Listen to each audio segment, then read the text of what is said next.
E aí, galera do Me Salva? Bom, na última aula aí, a gente trabalhou os conceitos aí para buscar a variação da pressão hidrostática em um fluido. E quando a gente fez isso, a gente estava realizando algumas integrações lá e jogando a massa específica para fora, como se ela fosse constante. A gente considerou ela constante. Porém, a gente sabe que nos gases, a massa específica ela pode variar aí de uma maneira bem considerável para os nossos problemas. Então, não tem problema. A gente só vai ter que relacionar aí a massa específica com nossos diferenciais de pressão e nosso diferencial da altura lá. Por exemplo, a gente sabe que a pressão ela é a massa específica vezes a constante universal dos gases vezes a temperatura. Então, a gente vai chamar ela ali de P sobre RT. Então, quando a gente estiver fazendo nosso equacionamento, nosso diferencial de pressão, que era menos ρg, o H, né, que agora é o diferencial de altura, vai ser então menos P vezes a gravidade, RT, diferencial de altura.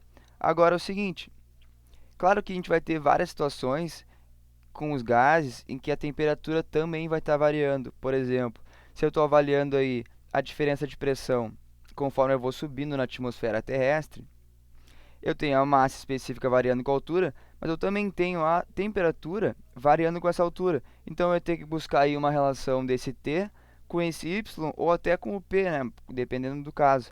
Eu não vou fazer isso agora para facilitar aí o nosso modelamento aqui.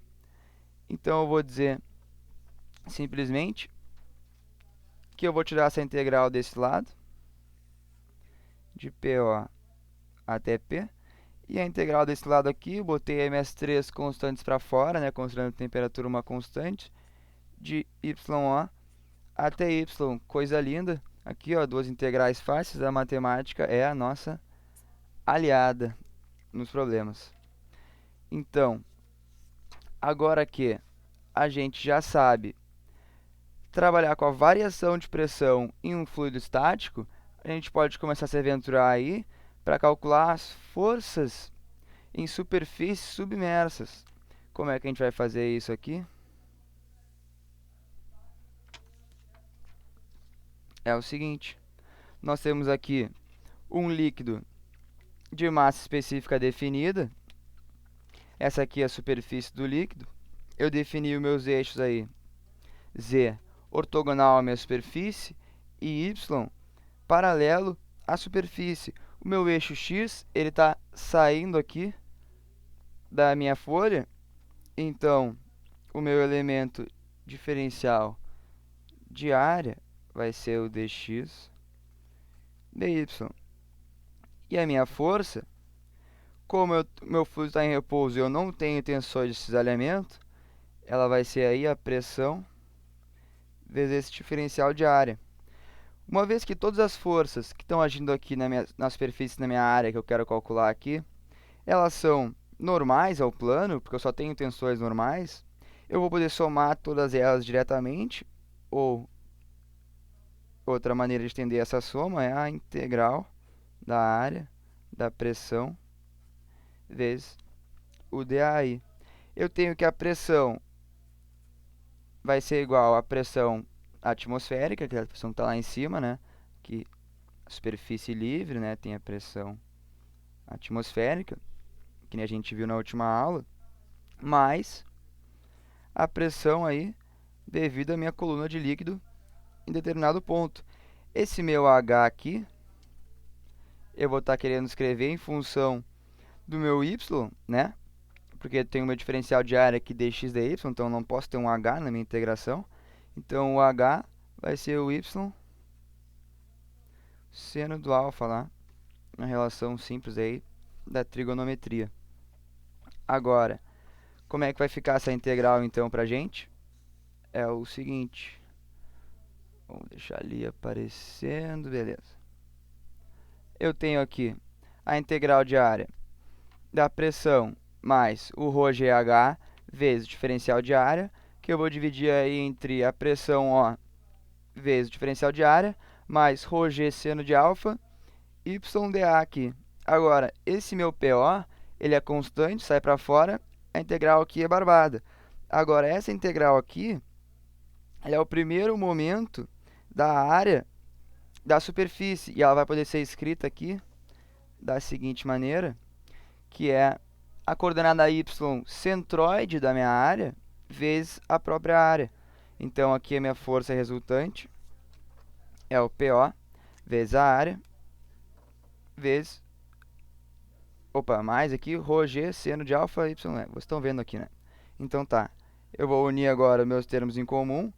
Eu vou ter lá o PO mais ρg. Agora eu posso usar meu H de novo, mas é um H relacionado aí ao ponto central y da minha área.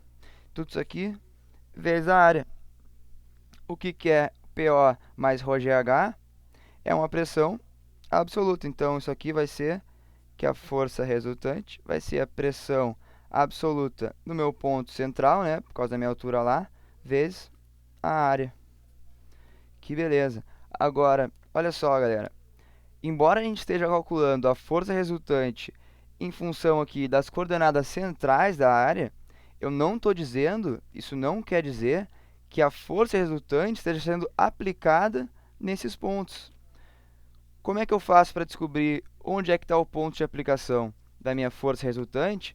É o seguinte, eu vou usar aí a minha noção de momento angular e eu vou dizer que a força resultante vezes aí o ponto que ela está sendo aplicada tem que ser igual aí, esse aqui é um momento, ao somatório dos momentos em função dessa distribuição de pressão nessa área e nos pontos y.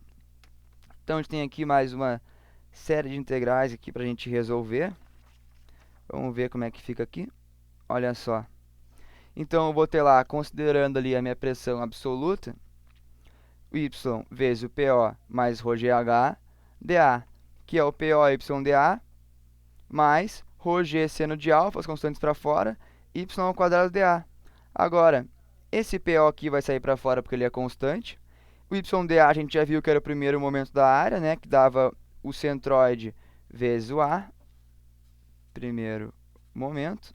E agora a gente tem aqui o segundo momento da área em relação ao eixo x, que vai ser aí representado pelo ix, x.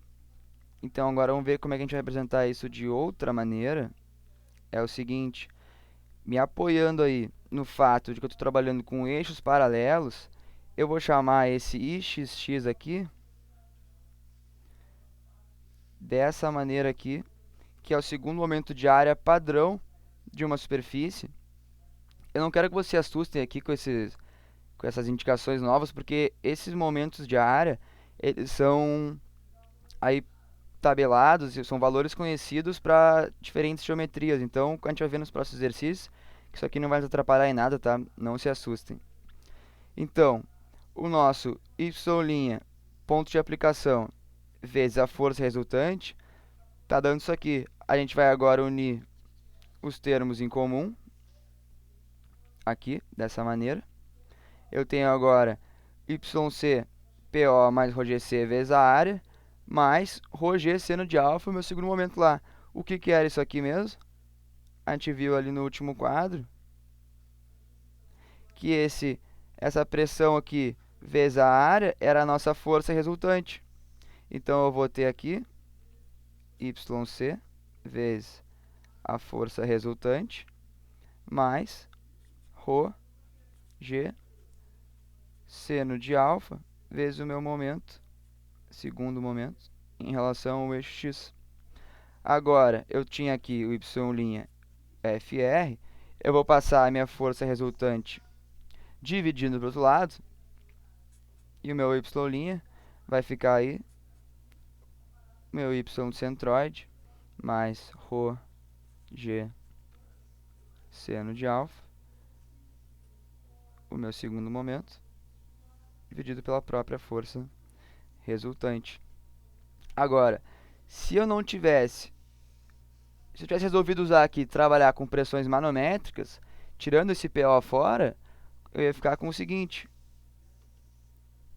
Meu y' FR, essa integral aqui, que é um pouco menor, e eu ia trabalhar da mesma maneira que eu trabalhei antes, e eu ia chegar no seguinte resultado. Centroide mais o segundo momento dividido pela área vezes o centroide. Então, eu não vou repetir aí o que eu fiz com o eixo X, mas vocês podem imaginar que vai ser bem parecido, só vai mudar aí o momento de rotação vai estar em relação aí a um outro eixo, né? Não é mais em relação ao eixo X, agora é em relação ao eixo Y, mas os resultados são os mesmos. Então é isso aí, galera. Vamos fazer uns exercícios aí nas próximas aulas para trabalhar esses nossos conceitos. Obrigado pela atenção e até a próxima.